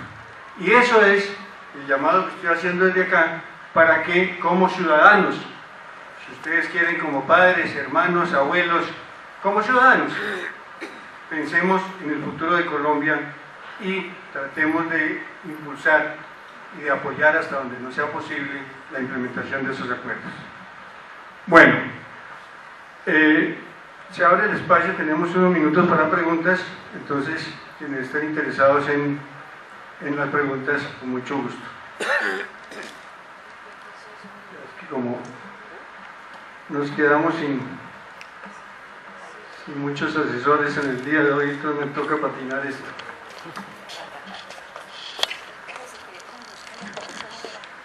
Gracias, profesor León. Creo que todos los que nos escuchan estamos de acuerdo 100% con sus puntos de vista y especialmente con su convocatoria. Creo que hay más amigos en el mundo frente al proceso y los acuerdos de paz que al interior de nuestro propio país. Veo una gran confusión en la opinión y creo que ahí hay un trabajo grande por hacer desde la academia, desde los gremios, desde nuestras organizaciones sociales y comunitarias. Lógico que al interior del país están los más grandes enemigos de la paz en el mundo, de la paz en la periferia de América Latina, y lógico de la paz al interior de este país que ha vivido en guerra en los últimos 100 años, y los autores de esta guerra y de esta cruel violencia son los mismos: las fuerzas reaccionarias, la extrema derecha, el poder terrateniente, los nuevos terratenientes que hoy tenemos, inclusive en el Caquetá, producto del narcotráfico y de la propia violencia. Entonces, aquí el trabajo es grande de todos los demócratas y de todos los que queremos la paz, especialmente para nuestros hijos y, en el caso mío, para mis nietos. Yo inicio en la parte final de esta intervención tan importante en la noche frente a Luis Felipe Botero del Instituto CRO, en agradecerle a nombre de los alumnos. Yo soy alumno del diplomado y represento aquí un grupo de campesinos del Caquetá, especialmente afiliados a la Asociación Nacional de Usuarios Campesinos, a quienes saludo, entre ellos a 3 que me están escuchando ahí en la cárcel del Cunduy, privados de su libertad y alumnos de este diplomado, y con unas tareas y unos ejercicios de cada una de las conferencias muy interesantes. Pues simplemente me parece importante su informe, muy completo. Creo que esta clase de informes son los que hay que divulgar ante todos los organismos, no solamente de la opinión pública en general, sino también ante los contrarios del proceso, porque el informe es alentador, de largo aliento, dijo el profesor León. Y frente a la conferencia tan importante de nuestro gran amigo Rincón, preguntar de las 26 o de los 26 espacios territoriales, manifestó usted, se cerraron 2. ¿En dónde y cuáles son los motivos de haberse encerrado esos espacios territoriales? Y se refirió también usted a las experiencias con el M-19, especialmente en el campo de la educación, de la formación, del liderazgo de los excombatientes del M-19. Algunos de ellos fueron concejales de Florencia, diputados. Recuerdo aquí a nuestro amigo, el excomandante Pablo Beltrán, que en paz descanse, que fue conmigo diputado y miembro de la Junta Directiva de la Honorable Asamblea Departamental del Caquetá, y vinculado especialmente con sus excombatientes del M-19 a formar cursos, seminarios, talleres, diplomados. Creo que ayudó a constituir en Florencia una institución especial en materia de educación, pero vinculado siempre a las lides agrarias, como he estado durante tantos años. Fui fiel testigo en la Junta Directiva del INCORA y después del INCODER de los proyectos productivos que se les entregó a los excombatientes del M-19 y especialmente tierra. Recuerdo la finca de San Antonio de Getuchá, la finca del Vicariato en Solita, la gran hacienda de Itarca en la Montañita, 4.000 hectáreas de tierra en Balcanes y Germania, municipio de Florencia, 7 fincas en el municipio de Morelia, 2 fincas en Valparaíso, 3 fincas en Puerto Rico. La mayoría de nuestros compañeros, campesinos, excombatientes del M-19, a quienes les entregamos esa tierra en común y pro indiviso, vendieron las fincas, vendieron las parcelas, y hoy muchas de esas fincas están en manos de nuevos ricos y de nuevos terratenientes. Las 4.000 hectáreas de Balcanes y Germania, municipio de Florencia, están en manos de un solo terrateniente hoy.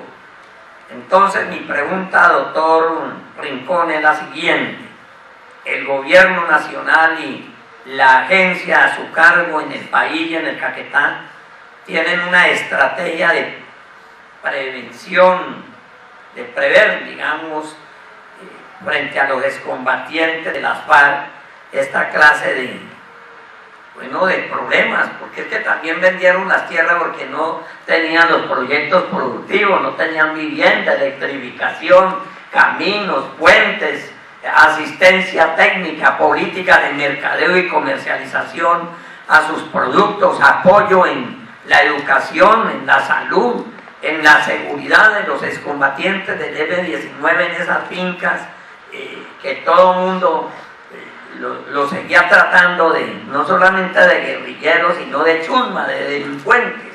Pero también el Estado les dio tierra y los abandonó. O sea que aquí también hay un poco de problemas como los que tenemos en las goteras de Florencia con los campesinos a quienes les hemos entregado tierras en común y pro indiviso y ahora las regalaron, las rifaron. Entonces, ¿qué está haciendo su agencia a su cargo desde ese punto de vista? Muy amables.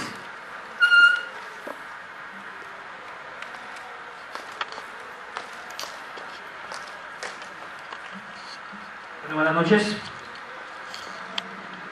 Gran amigo Montaño Jesús Ordóñez. 2 preguntas. La primera, de los 26 espacios territoriales de reincorporación y capacitación que se crearon en el país, se cerraron 2. Se cerraron 2 en este año. Uno es en Vigía del Fuerte, en Vidrí, en Antioquia, y el otro es el de Gallo, en Tierra Alta, en Córdoba. ¿Por qué se cerraron esos dos espacios? Se quedaron sin gente. Esa es la realidad. Muchos de los excombatientes se fueron de esos espacios territoriales. En Vidrí habían 5 personas en ese momento viviendo en Vidrí. En Gallo habían 15 personas, lo cual no era sostenible tener un espacio territorial. Muchos de ellos se situaron en otras zonas de reagrupamiento. Unos se situaron en Quito, otros se situaron alrededor de ese espacio. Además, estos dos espacios tenían unos componentes o unos problemas originarios de su conformación. Uno estaba en una zona comunitaria de comunidad étnica afro, y el otro estaba en una zona de protección ambiental y resguardo, que era el de Tierra Alta en Córdoba. Entonces, esa fue la razón por la cual se cerraron los dos espacios, Octavio. La segunda, ¿qué estrategia desde lo histórico y aprendido de que argumenta con el M19? El acuerdo como tal no contempla entrega de tierras a los excombatientes. En ninguna parte del acuerdo dice que debe entregarse de tierras. Sí, el gobierno nacional ha promovido unos mecanismos para que no solamente los excombatientes, sino también la población, las cooperativas y las asociaciones puedan acceder a esos 3 millones de hectáreas de tierras, los cuales sacaron unos decretos y unos avances en la ley durante los últimos 2 años, desde el fast track, de los decretos ahí, para que ellos puedan acceder colectivamente a tierras. Aquí no hay decretos que se hacen de manera individual. ¿Quiénes podrían de los excombatientes acceder a tierra? Quien tenga carácter de campesino, porque sí puede acceder a tierra el gobierno nacional, que tenga carácter de campesino. Y ahí es importante decirlo, que el acuerdo no contempla entrega de tierras directamente a excombatientes. ¿Y cómo garantizar que estas personas que reciban las tierras pues no sean? Ese es un trabajo de construcción y de confianza que viene haciendo la agencia, de levantamiento de la estigmatización de estas personas, no solamente los que sean reincorporación, sino el anterior proceso, que sean tratados como ciudadanos y no tengan el estigma o la chapa de porque ser excombatientes no les permite reincorporarse y estar en la vida civil. Eso es un trabajo muy importante, es un reto, yo creo que los más grandes que tiene la agencia y Colombia, es poder vincular en un futuro a estos excombatientes a la vida civil y productiva del país. Tiene mucho que enseñarnos y tenemos mucho que aprender de ellos también, y desde la agencia nosotros, don Octavio, no está nuestra misionalidad el tema de la tierra, porque nosotros nos encargamos de otro componente, pero sí acompañamos en la reincorporación social y económica, que hace parte del tema también del uso de la tierra, y en el cual pues venimos con ellos desde el año anterior. Gracias. Bueno, si hay otra pregunta, me diría allá arriba. La voy a hacer duro. Bueno. Pero es que... La presentación del Instituto PRO es muy interesante. A mí me gustan mucho los informes de ustedes porque uno queda como optimista. Se da cuenta que la cosa no va tan grave como a veces nos dicen. Los medios tienen una visión muy negativa. Y cuando vemos los informes de manera comparativa con otros países nos damos cuenta que están dando, ¿no? Incluso relativamente con otros países no estamos mal. Eso me da una sensación de optimismo, pero también cuando vemos algunos puntos que vemos que están quietos, ahí viene es otra que tal vez podríamos llamar de realismo, sentido que pensamos que el acuerdo de paz iba a resolver algunos problemas estructurales en Colombia y estamos viendo que no es así, ¿no? El tema de la tierra está difícil, justamente como decía el profesor, hay unas fuerzas que se oponen a eso grandemente. El tema del sistema electoral, también le teníamos mucha esperanza a ese punto y también pues lo han saboteado, no se pudo transformar como esperábamos. Y me gustaría a ustedes que tienen una visión más amplia de esto, más internacional, ¿qué ha sucedido en otras geografías frente a esto? Yo imagino que ese caso no es solo Colombia, en otros lugares ha pasado eso. Eso podía eventualmente llevar a un nuevo conflicto más adelante, o se ha generado ¿Se han quedado estancados los procesos o se han buscado cambios? ¿Ya hay un proceso democrático? ¿Qué ha pasado en otros lados? A ver también qué camino podemos nosotros seguir viendo que el acuerdo de paz parece ser que no pudo resolver esos puntos tan álgidos. Gracias. Listo, bueno, varias cosas. Hay, digamos, un punto de realismo ahí, y es que, según lo que ha visto el Instituto, ningún acuerdo se implementa al 100%, y digamos, eso es un punto del que uno debe partir. Así como ustedes saben, en los procesos de reincorporación siempre hay o disidencias o, bueno, como reciclados, grupos, etcétera. Digamos, es más un asunto como de porcentaje de éxito, ¿sí? Sobre las cosas que se cayeron, digamos que eran muy grandes o que no han empezado a andar, es muy importante pensar en los nuevos consensos, ¿sí? Recordemos que el acuerdo colombiano tenía un problema que nace del momento del plebiscito y que cae hasta ahora, ¿sí? Y es que tenía una buena parte del país que no lo apoyaba, ¿sí? Con esa buena parte del país hay que armar un nuevo consenso utilizando el acuerdo como insumo para ese nuevo consenso. Pienso, por ejemplo, en los temas de la tierra, ¿sí? Aún está pendiente, el acuerdo dice que hay que crear una nueva ley que reemplace esa del 94. Finalmente, durante el gobierno pasado, no se lograron poner de acuerdo el gobierno y las FARC. Ahora imagínense con este nuevo gobierno que representa unos intereses tan distintos en los temas de la tierra. Entonces, ¿qué es lo que nos enseña eso? Que hay que buscar un consenso más amplio, ¿sí? O sea, si eso no se pudo es porque habían unas fuerzas dentro del país que no lo dejaban hacer. Pongo el caso del catastro multipropósito, que aparentemente es mucho más inocuo, es un proceso muy técnico, pero cada que se presentaba al Congreso le metían la mano y el gobierno finalmente lo dejaba caer, porque quedaba tan transformado cuando le metían la mano al Congreso que decían eso ya no es lo que queremos hacer, ¿sí? Algo así sucedió con el tema de las circunscripciones, con el tema de la reforma política. Entonces, ahí digamos, el aprendizaje es, ¿qué es lo que sí crea nuevos conflictos? La exclusión, ¿sí? Romper esos espacios de diálogo. O sea, por eso les decía, era tan importante en la experiencia comparada ver que la CECIBI sigue andando, ¿sí? Que el nuevo gobierno de una línea política muy distinta se sienta con el partido de las FARC a seguir hablando de la implementación, ¿sí? Que las FARC como partido político en compañía de todos los demás se sientan con el nuevo presidente a hablar de un tema que no tiene que ver con el acuerdo, que es el tema de la corrupción. Eso es lo que llamamos un nuevo consenso, ¿sí? Que es más amplio, que de pronto no es de los mismos temas que estaban ahí, pero que a la vez, digamos, va ampliando ese espacio de participación. Lo que te digo, entonces, por ejemplo, abandonar el tema de la transformación de los territorios, yo creo que eso es algo que crea nuevos conflictos, ¿sí? Si uno ve, por ejemplo, esos casos centroamericanos, lo que sucedió fue que no pasó nada en el campo, ¿sí? O sea, se entregaron las armas, los unos entraron a las políticas, pero el campo en Centroamérica siguió igual, con las mismas inequidades, con las mismas falta de servicios, de accesos, ¿sí? Entonces, digamos, el tema de la exclusión yo sí creo que es el que genera las nuevas violencias.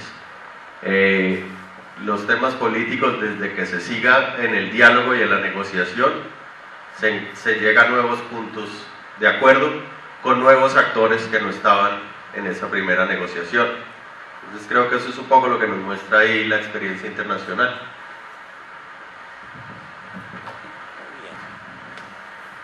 Bueno, ¿hay alguna...?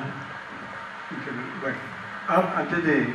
Perdón, tenemos que despedir la transmisión por radio, que se nos ha cumplido el tiempo, pero vamos a estar un momentico acá más para resolver o para ver algunas inquietudes que surjan de aquí en adelante.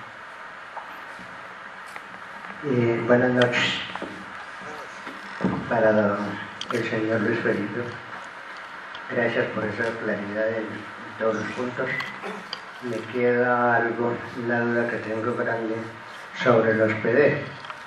Resulta que en ningún momento los procesos de desarrollo integral se le ha explicado a aquellos sectores donde se va a aplicar de qué trata, ¿sí?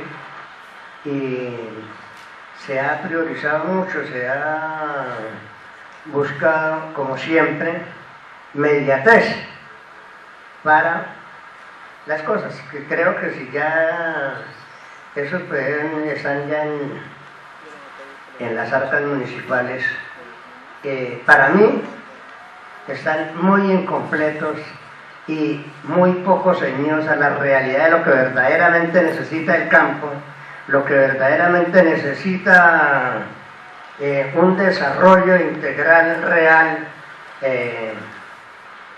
que mejore la situación especialmente de los campos.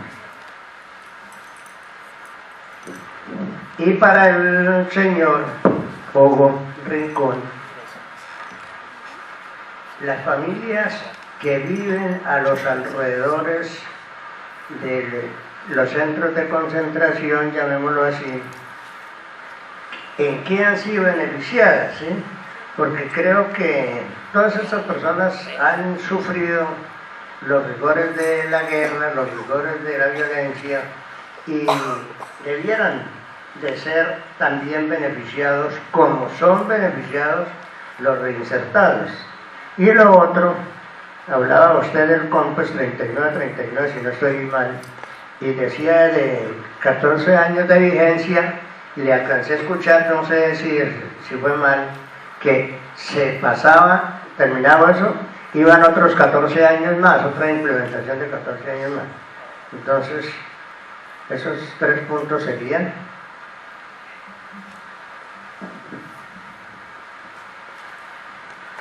Bueno, creo que lo mío es más una aclaración sobre el tema de los PD. El PD del Caquetá, digamos, ya surgió la fase veredal, pero aún falta la fase municipal y regional, que debe terminarse en estos meses. Y una vez, digamos, eso es la parte de diseño, pero la parte de implementación es mucho más larga. Corresponde parte de ella al gobierno nacional, pero también a los gobiernos regionales, ¿sí? Digamos, de lo que se trata es de recoger las necesidades de los territorios desde los territorios, que sea la gente de los municipios y de las veredas la que diga qué es lo que hace falta para mejorar la calidad de vida. ¿Quieres tú la segunda parte? Don Pedro, buenas noches. Gracias, muy buenas noches. La primera pregunta, primera inquietud, ¿en qué se benefician también las personas o la comunidad que están alrededor de los espacios territoriales? Bueno, hay que entender, don Pedro, que esto es un proceso a largo aliento. Entonces es un proceso que llevamos apenas un año en todo el tema de la implementación de los acuerdos y en el tema de la reincorporación. La reincorporación no es solamente de los excombatientes, la reincorporación es de los colombianos, el proceso de paz. Todos tenemos que aportar a la reincorporación. Y en ese sentido, don Pedro, deben llegar beneficios no solamente a los excombatientes, y eso es claro, y eso lo hemos venido tratando el gobierno nacional, y están dentro de los consejos territoriales, que muchos beneficios que llegan a los espacios tienen que ser en conjunto de la comunidad. Y la comunidad ha sido partícipe en muchos de estos. Miravalle tiene una concentración de 27 veredas que conforman todo el tema de la zona de reserva campesina, el Pato Guayabero, en el cual vienen trabajando de la mano con el espacio en una dinámica productiva y comunitaria muy importante. Hay un reto importante en Agua Bonita, donde parte de la comunidad que está ahí se viene beneficiando y se va beneficiando en los proyectos. Ahí están ya unas ejecuciones, por ejemplo, que no es mi rol, porque de la ART viene viniendo los proyectos 50-51 que ya van andando ahí hacia el espacio territorial. Ahí hay un proyecto que viene para el arreglo de esa vía que va hacia el Cedro, hacia Agua Bonita, de esa vía que van a poner recursos Fondo Paz para esa vía, pero también hay unos proyectos como el que le contaba ahora, la despulpadora, que es un proyecto macro donde van a estar muchas de las comunidades que hay una transformación social y productiva en el tema de la fruta, y que viene de la mano nosotros trabajando con cooperación para que esos proyectos no solamente lleguen direccionados únicamente a los ETCRs, sino también a la dinámica productiva municipal y la dinámica productiva de las veredas que están o las comunidades que están alrededor. Pero en eso, hay que tener un poco de paciencia porque llevamos menos de un año y la idea es que debe darse, y esa es esa es parte también de nosotros como ARN, de que eso se pueda lograr, de la articulación de la oferta institucional, no solamente local, nacional, sino de la comunidad internacional y los privados, para que se beneficien. Y más adelante pues será la misma comunidad la que valide ese proceso.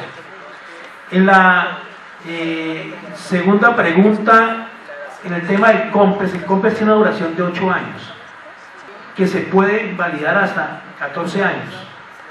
Ahí también está enmarcado entre el marco también de la implementación institucional, que tiene una duración de 15 años, pero el COMPES tiene una duración inicial de 8 años. Y puede tener una vigencia que quedó en el COMPES hasta 14 años, o sea, hasta completar el año 14. No son 14 años más. Hasta completar el 14 años. Bueno, vamos por terminada la sesión de hoy. Les agradecemos su asistencia y los invitamos dentro de 8 días para una nueva sesión del diplomado. Muy amable. Buenas noches.